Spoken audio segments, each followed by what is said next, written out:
Chapter 24 of the Smart Sales System is all about closing, and the agenda for this module is we're going to start out talking about some indirect closing techniques. These are things that you do indirectly that should impact your ability to close. We'll talk about some direct closing techniques. So those are some very direct things that you will do when it's time to close. And then I want to wrap up with talking about the concept of a sales takeaway, which is something you can incorporate when you're closing, sure, but you also can incorporate it when at moments where you're not really trying to close. But we'll go into all the details on that. And so just to start out with talking about some indirect closing techniques, I personally think that most salespeople think that closing is extremely difficult. It's the most difficult thing that they have to do. And it's my personal belief that if you were to do a survey of salespeople and say, what is the one thing that you'd like to improve in your sales skills or your sales game? I think the majority of people would say, I'd like to be a better closer, and that they think that there's some magical mixture of personality and aggressiveness and pushiness and charm that makes someone become a good closer. I don't agree with that. I actually think that when you do enough of the right things when you're selling, closing should actually be the easiest thing that you do. I actually believe that in a lot of cases, deals actually kind of close themselves. And the close is very seamless, and it just sort of actually happens because you do enough of the correct things on the front end to where you either don't end up in the closing situation when you shouldn't, meaning that you're trying to close a prospect that doesn't need or can't buy from you, or it just naturally happens. And so there isn't all that resistance or arm twisting or hair pulling or whatever metaphor you want to use at the end of the sales process. And so it's all of the indirect things that I'm going to talk about here in a minute that make closing easy. And it really starts with no big surprise here that I believe that a good sales message makes closing easier. And this shouldn't be a big surprise because the Smart Sales System is all about using a consultative sales message. And so I believe that if you follow our approach to build a good consultative selling sales message, then you will communicate more clearly what you have to offer. Not only how your product helps the buyer in terms of creating improvements or solving pain points, but you'll just communicate more clearly on what it is actually you sell. And because you do those things, you'll actually probably most likely build more interest. If you make the prospect more interested, it's going to be easier to close that prospect. If you use more of a consultative selling approach, you'll trigger less guardedness. And if you trigger less guardedness, then it will be easier to close. If you're more of a consultant and more of an advisor than a product pushing salesperson, you will likely build more rapport. And as you know from the saying, people buy from salespeople or people they like. And the more rapport you have, the more the prospect will like you. You're likely to establish more trust and credibility. That will help you with closing. The better your sales message is, the better responses you'll have for dealing with objections and getting around objections. And that should help you with closing. The last chapter in the Smart Sales System that we discussed was all around qualifying the prospect. And qualifying is screening the prospect and assessing the prospect on how good the prospect fits with what you have to sell and how likely they are to purchase from you. And that's performed primarily by asking good questions, good qualifying questions. The more thorough you are at qualifying the prospect, the more you will filter out low quality prospects and filter out the prospects that are either wasting your time, don't really fit well with your product, or just don't really have the ability to purchase from you. If you filter out all of those prospects, what's going to happen is that the prospects that you end up with at the end when it's time to close will be much higher quality, which will mean closing will be easier. By you simply being a better qualifier, your close rate will go up. Dealing with objections will make closing easier and make you a better closer for a couple reasons. One is when you close, when you do a close attempt, if your close attempt is not successful, the majority of time what you're going to run into is an objection. So if you try to close the prospect and the prospect does not agree to move forward with the purchase, they're not agreeing by most likely giving you some sort of objection and reason for not moving forward. The more able you are to deal with objections, get around objections, not only does that allow you to sometimes close the prospect and get around that objection, but sometimes what it simply does is it allows you to stay in the game. So you try to close, the prospect gives you an objection, maybe you deflect that objection and go back to asking more questions, and what that did is that kept you alive. And then you can ask some questions, keep the conversation going, and then go for the close a second time. So maybe your objection response doesn't resolve the objection and close right then, but it buys you more time and basically allows you to close a prospect more times. At every step of the sales process, really every time you speak to the prospect, there's two things that you can close the prospect for. You can always close the prospect on the ultimate goal, which is closing the prospect on them purchasing your product. There's an immediate goal, which is just moving the prospect to the next step of your sales process.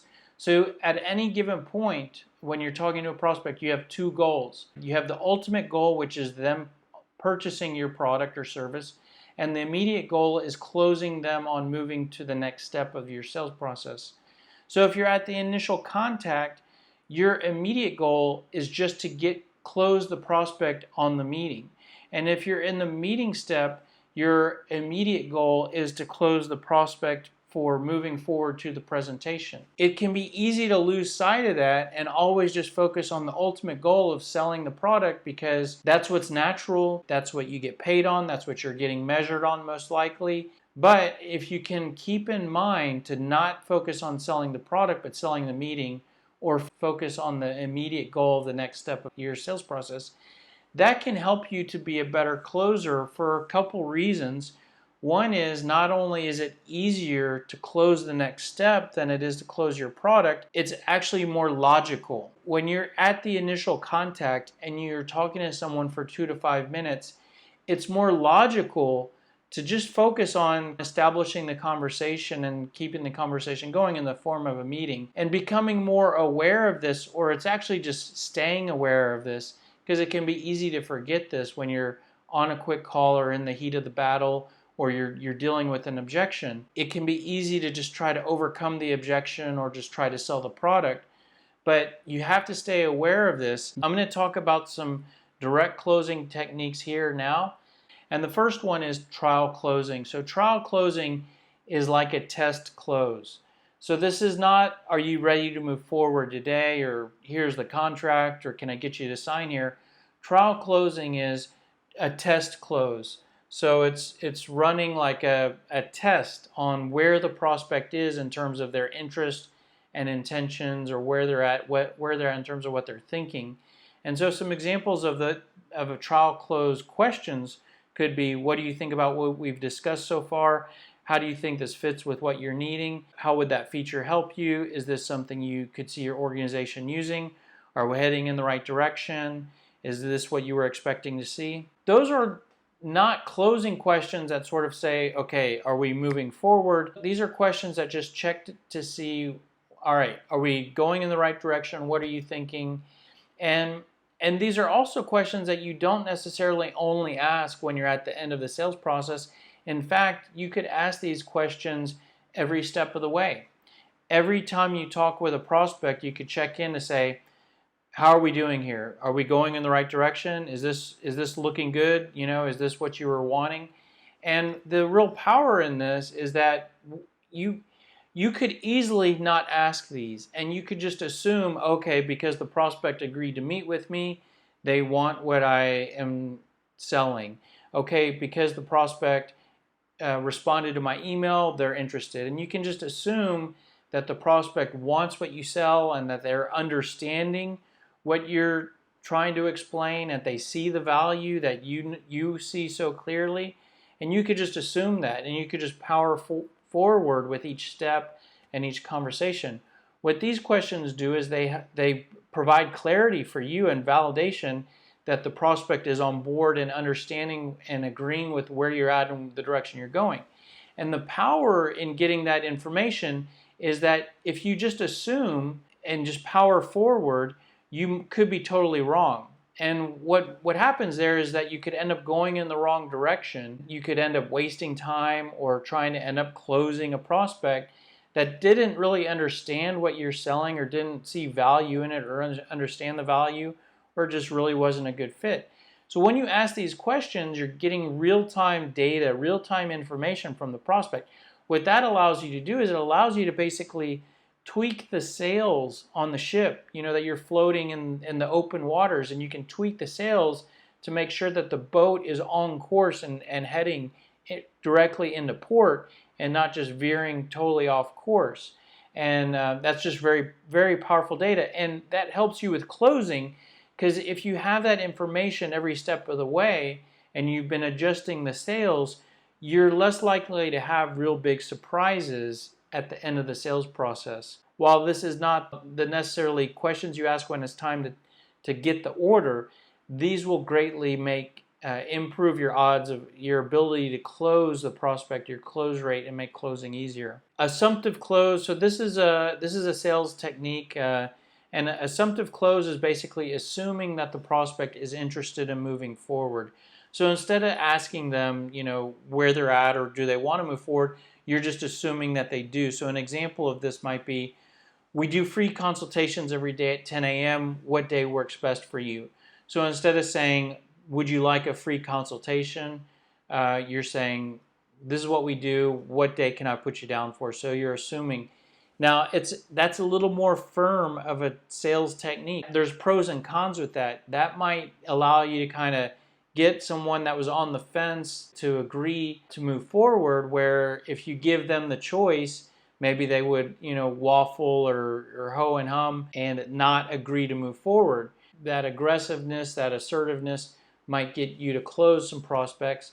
What it could also do is that assertiveness might get people to agree to move forward that aren't genuinely a fit or interested. So you could end up closing prospects and meeting with prospects that aren't qualified and end up wasting time, but that's kind of up to you. Another similar tactic to the assumptive close is the alternative close, which is kind of similar in terms of you're assuming that the prospect might want to move forward, but you're basically giving a couple options and then trying to get them to move forward by choosing one of the options.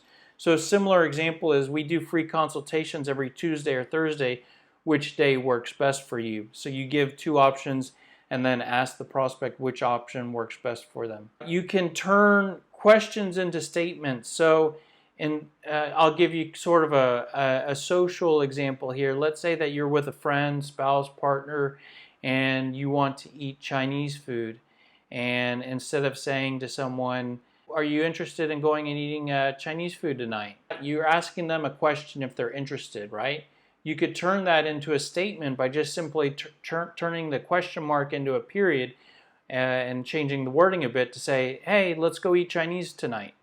And so that slight change, what it does is it's more persuasive, and it gives the other person less time to really dwell on, is that what I want?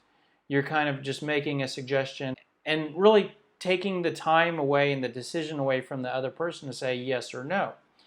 And that slight change there, by decreasing that amount of time, could decrease the answer you get back. So let me give you an example of kind of like in the B2B world. Would you like to meet next week? So you're talking to a prospect. And you could change that to, so, hey, yeah, we should meet next week. So just to add a little bit color to that, let's say you're talking to a prospect in an initial contact, and maybe the next step would be a quick demonstration, right? So like a demonstration of sales script or software.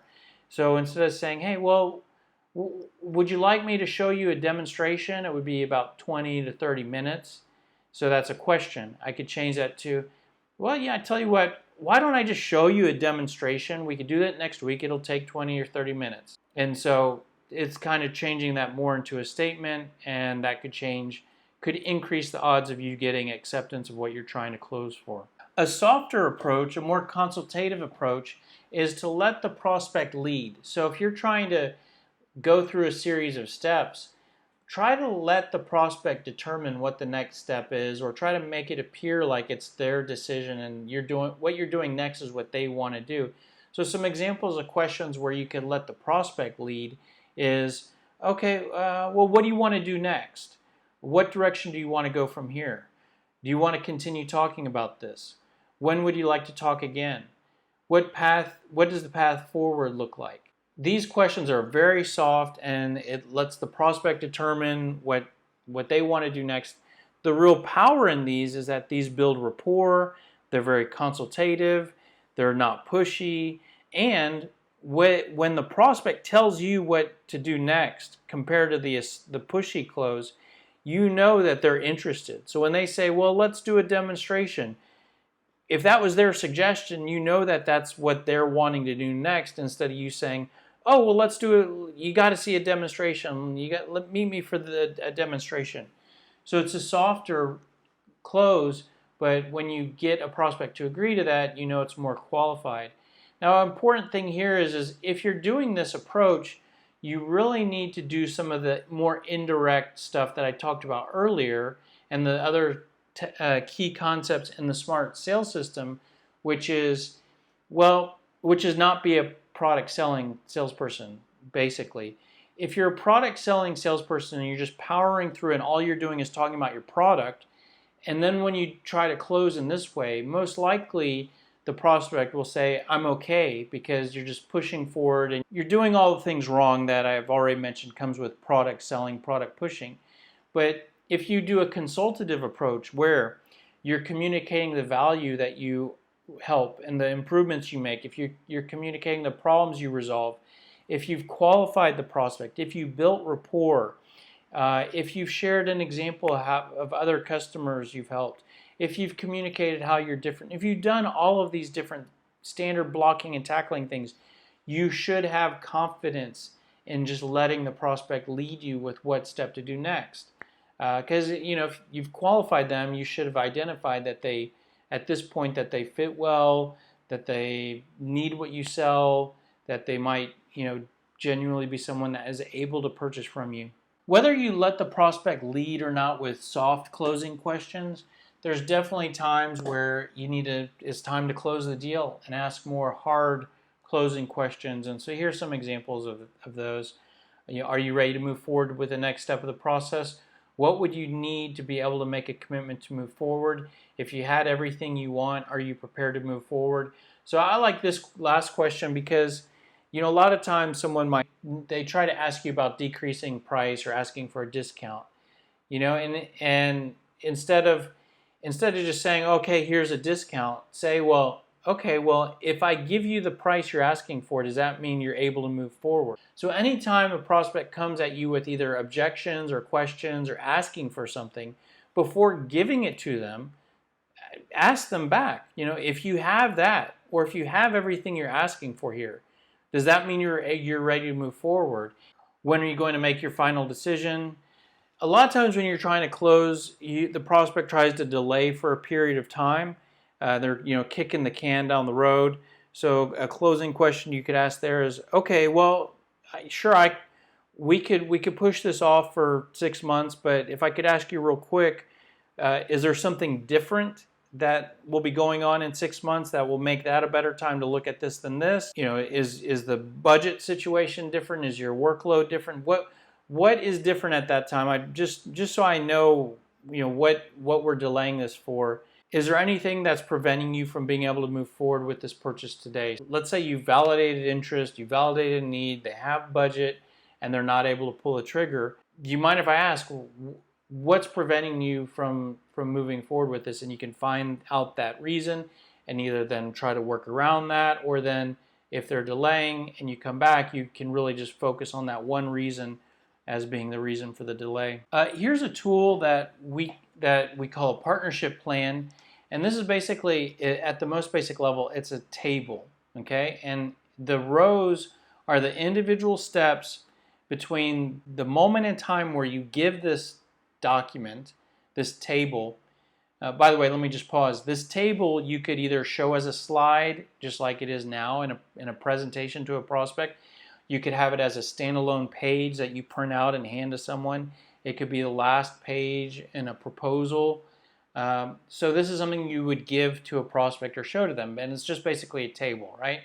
Now every row on the table is a step that will be completed between the day that you show this for the first time and either the prospect purchasing from you or going live with your product. When you first create the partnership plan, you're going to create this on your own. So you're going to make some assumptions, and these are not only steps that you have to go through on your side, but these are steps that you think that they will have to go through, because it's a partnership plan, so both parties are in this plan. It's not just you, the salesperson.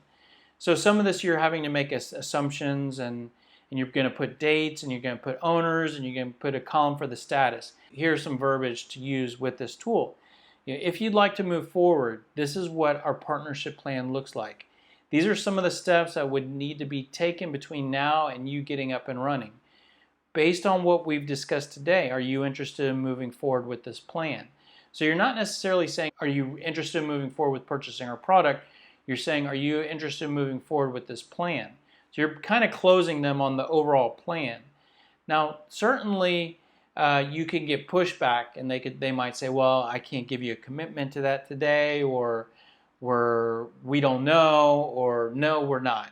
Okay, so if they're not ready to commit to the plan, you can just take a step back, and your fallback position can be, okay, no problem at all. Do you have enough interest at least to agree and make a commitment to move to the next step?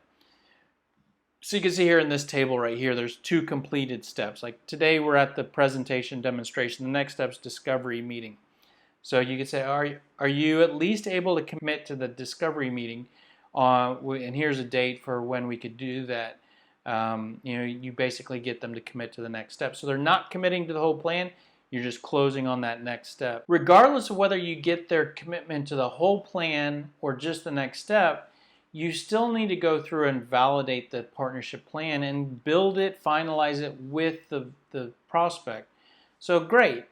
Okay, well, what we need to do is, real quick, do these steps and time estimates look correct and acceptable to you? And basically you're looking for, do they have anything to add? Maybe there was a step that is on their side in terms of a committee, or someone needs to sign off, or proof of concept or something. So you want to get them to add anything that needed to the plan, adjust any dates, change any owners, and build this with them. A great way, if you have this up in a slide deck, just like now, a great thing would be to escape out of the slide format and actually type in the plan, adding rows and making changes, and build it and get the prospect to agree to the plan, so that you both have bought off on it. It's a partnership plan. You're partners. One of the powerful things about this plan is not only does this, just in general, the overall concept make it easier to close and increase the odds of you being able to close at the end, creating visibility and accountability and all this stuff. It's also a tool that you can go back to when the prospect is waffling later after this meeting, when you agree to the plan. For example, let's say you agree to the plan, then you check back in and you're trying to schedule a follow-up meeting that's on the plan, and the prospect says, oh, can we push that meeting out a month? We're just slammed over here. Well, here's a response to what you could say to that. Sure, I tell you what, we can definitely delay that meeting, but according to our agreed upon partnership plan, you want to have the system implemented by January 1st, and if we delay the meeting to next month, that will likely impact your ability to be up and running by January 1st. So either A, we need to adjust the plan and change it to maybe February 1st, or we need to not push that meeting off a month. I mean, you push it out a week or whatever, we need to adjust the plan. So which one do you want to do? So as you can see here, the partnership plan gives you a lot more like leverage and accountability and control while you're trying to move the prospect through your sales process and closing the prospect. Another tactic is to find a compelling event. So a compelling event is some sort of date that's important to the prospect related to them purchasing using your product. So an example of this would be needing to close on their house by a particular day. Well, that day is a compelling event. Needing to make the purchase in a certain fiscal year, that's a compelling event.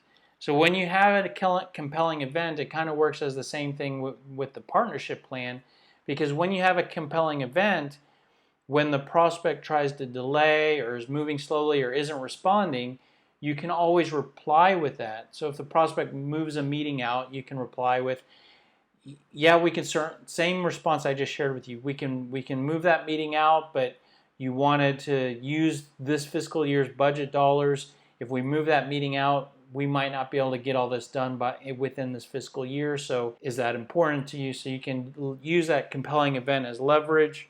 Another way you can use compelling events is if the prospect is going dark on you. So you're sending emails and leaving voicemails and the prospect's not answering your phone or returning your calls, emails. So then you could use a compelling event in this way, which is you could leave a message and send an email which says, hey, hi, I haven't been able to get a hold of you. No problem at all. Starting to get a bit concerned because you mentioned wanting to use this year's budgetary dollars for this purchase, and we are running behind schedule. So if you still want to use that and hit this year's budget, we really need to get that. We need to meet as soon as possible. So just want to give that example to you that you could use compelling events for prospects that go dark on you and stop responding to you. Here are examples of compelling events. So you have some naturally occurring compelling events and the best way to find out about these is just by asking good questions. But maybe contracts are expiring, sites are opening or moving, existing system is being discontinued. You could very likely find out that there's no real compelling event. Maybe the prospect loves your product, but whether they do it this month versus next month, it doesn't really matter. This year versus next year, maybe it's just kind of all the same to them. So unfortunately, you don't really have a true compelling event. Well, in that case, you could manufacture a compelling event. So creating a discount. So you create an incentive that here's a discount and it expires at the end of the month.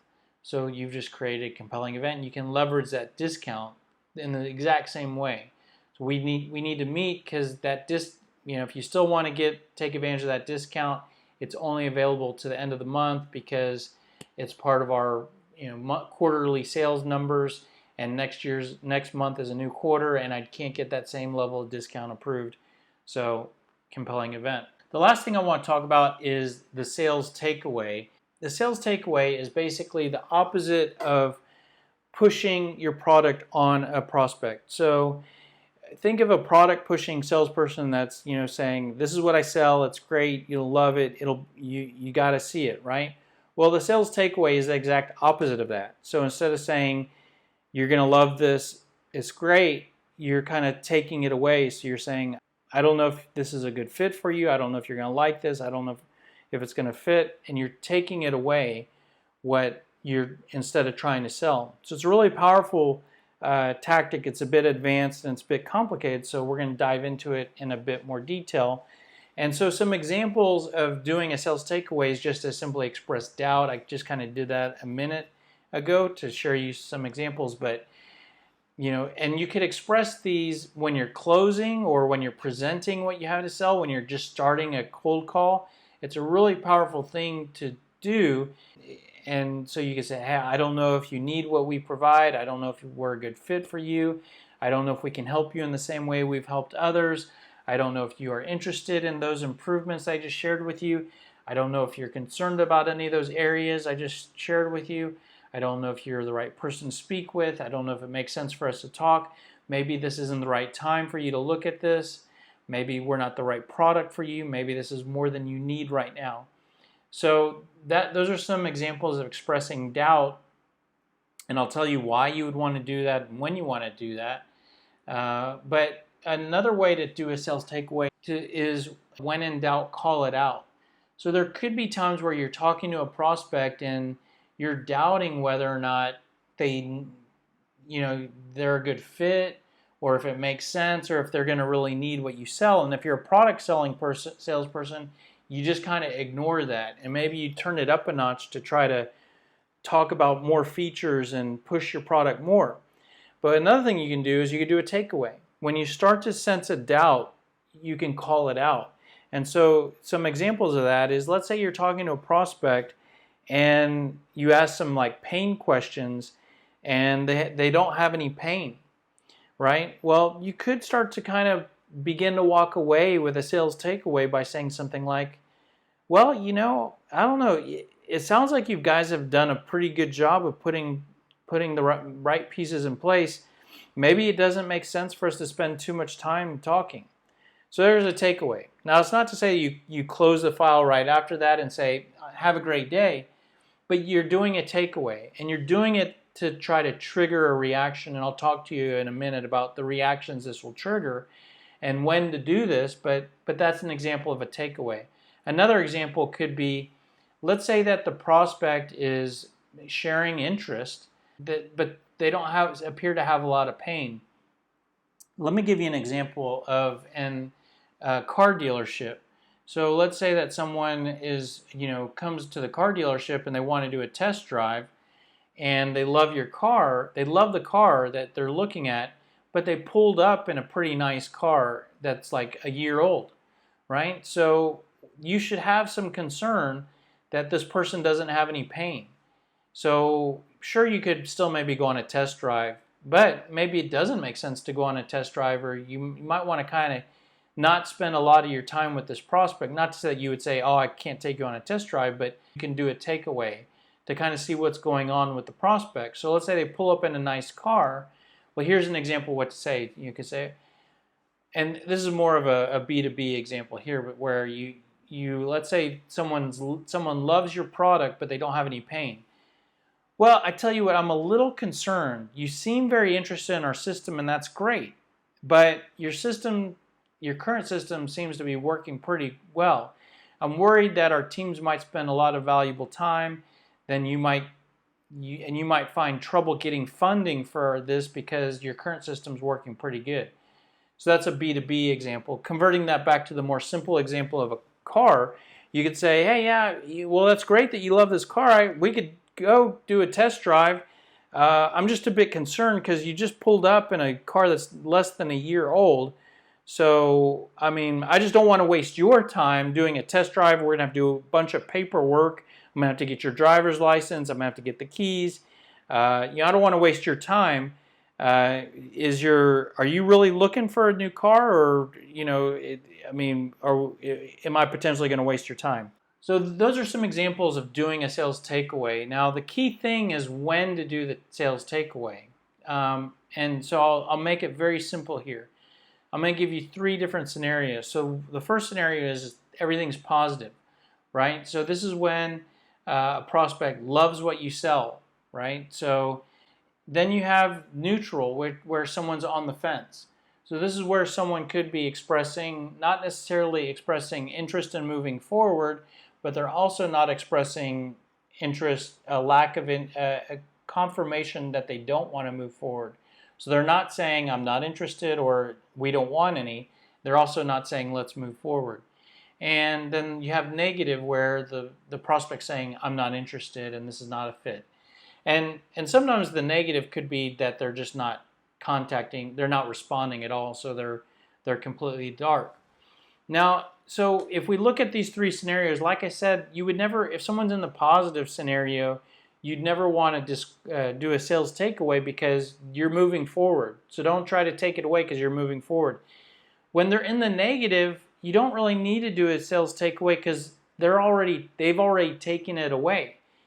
it's like if they're not responding to your emails, you don't send them an email saying, I don't know if this is a good fit for you, because there's no need to. They're not responding, or they're saying, I'm not interested. So you don't need to take it away. The real time where you want to do the sales takeaway is when someone's on the fence or unsure, or you're unsure about them, which is where you do a sales takeaway. And when you do a sales takeaway, there's three different things that can happen in terms of reaction. One is that you do a sales takeaway and there's no reaction. This isn't likely because a sales takeaway is a pretty bold thing to do and to say. So it's not likely, but let's just say one of the outcomes is no real reaction. But one thing that can really happen is that the prospect confirms your disqualification. So if you say, let's say, and let me give you an example. Let's say that you're calling a prospect and they keep rescheduling your meeting, right? They've rescheduled your meeting 3 times. They're not saying we don't want to meet, so they're not negative, and they're not saying let's meet because they're rescheduling, so they're not positive. But it's just this in the middle kind of neutral, like they keep rescheduling. So are they interested or not? You could do a sales takeaway to say, we can reschedule, no problem at all, but maybe this is just not the right time for you, because it sounds like you guys are pretty busy over there, and maybe you just don't really have time to spend on this right now. And so that's a sales takeaway. So in that scenario, the prospect could confirm that takeaway to say, you know what, it's really not. The best thing to do would probably be to catch up next year, because we're just swamped with this implementation. It's just, if we meet, I'll just be distracted, or I'm going to reschedule with you again. So they confirm the disqualification. Third scenario is that they challenge the disqualification. So if we go back to that same example, you say, well, maybe this isn't the right time for you guys, since we're rescheduling all the time. Then the prospect could say, no, I'm sorry, I had some distractions. This is extremely important. We have to get this done this year. So let's meet. My calendar's wide open on Wednesday. Pick a time, right? So what happened there is the prospect challenged the disqualification. So what's real powerful there is when the prospect challenges the disqualification, a lot of times they're going to give you reason to continue to move forward, and that reason could actually be new information. So in the example I just gave you, the prospect shared that they have to get it done with this fiscal year's budget, and now maybe you didn't know that before. So that's extremely powerful, and what happens there is when you do the sales takeaway, if a prospect challenges the disqualification, then they actually start to sell you on why it makes sense to keep moving forward. So instead of you being a product selling pushy salesperson trying to get them to meet, you're turning the tables, doing a takeaway, and the prospect starts to sell you. So it's a really powerful thing, and it's great when that happens.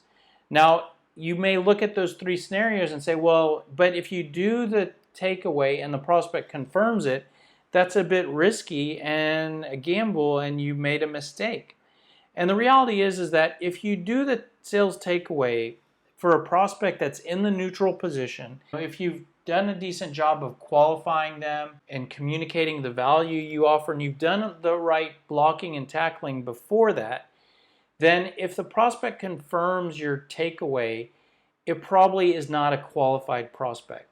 So you should feel confident that if you do a takeaway at the right time and you've done the other stuff, if they do go away and you either put them on hold or remove them from your pipeline, it's a positive, because you are most likely saving yourself time. If I go back to the same example, if the prospect agrees that it doesn't make sense to meet, you most likely saved yourself from wasting time in a meeting where either the prospect wasn't fully present, or they would have rescheduled on you again, or the prospect wouldn't have been able to move forward for some reason because they just don't really have a need, and that's why they were canceling you in the first place. The sales takeaway is a pretty powerful tactic, and why you might want to strategically add this in is, for one thing, is that the takeaway, it's one of the most powerful ways and quickest ways to build rapport. When you do a sales takeaway, you're doing the exact opposite of what 95% of salespeople do. 95% of salespeople are product pushing salespeople, and they will just push until the prospect goes away or they can't push anymore, right? So when you do the takeaway, you're doing the exact opposite of what all those other salespeople do. So that's going to make the prospect respect you and see you totally different than other salespeople, maybe different than the majority of salespeople they've ever dealt with, and they're going to feel comfortable with you. It's going to help you to improve credibility. If you are doing a takeaway, you're looking out for the prospect's best interest. When you say, maybe this isn't the right time for you, or maybe this isn't a good fit, you're looking out for their interest, not yours. Your interest is to close a sale and make commission. Their interest is to make a good decision and make a good purchase. So you immediately establish credibility that you're trustworthy because you're looking out for their interest, and you establish credibility. You improve the quality of leads in your pipeline because you're going to filter out. Some of those takeaways are going to get confirmed, and those bad leads are going to get out of your pipeline. So you're going to improve your close rate. You're going to decrease the amount of time you waste on bad leads. You're going to improve deal momentum because some of those deals that are stalled out in neutral, you're going to get to move forward. You're going to uncover new information. Just as I told you, if the prospect challenges your takeaway, be sure to listen closely because it's very likely they're going to share with you reasons why it makes sense to move forward, and those reasons could be new information, powerful information. By the way, information you can then use throughout in the remainder of the sales cycle. So when the prospect says, no, we need to get this done this year because of budgetary issues, it has to be in this year's budget, listen and keep that information, because then when they, later in the sales process, you might want to throw that information back at them when they're not responding or wanting to reschedule. And when you add up any of these factors, more rapport, more credibility, better quality leads, moving deals forward, new information, all of those will lead to you improving your overall close rate. So that's pretty much it. A few key takeaways. As I mentioned, doing the other things right on the front end will make closing easier. Things such as using a good sales message, a consultative sales message. The more you screen and qualify, the easier closing will be, the better closer you'll be. Improving your objection handling will improve your close rate. Focusing on the sales process and just closing on the next step instead of always closing the product will improve your close rate. Trial close every step of the way so you can adjust those sales, adjust the rudders, make sure you're heading in the right direction instead of just being surprised at the end. And strategically doing the sales takeaway when appropriate. Those are some of the key things. And by the way, if you look at these, the majority of this list is indirect closing techniques. So something to keep in mind. Anyways, hope that helps.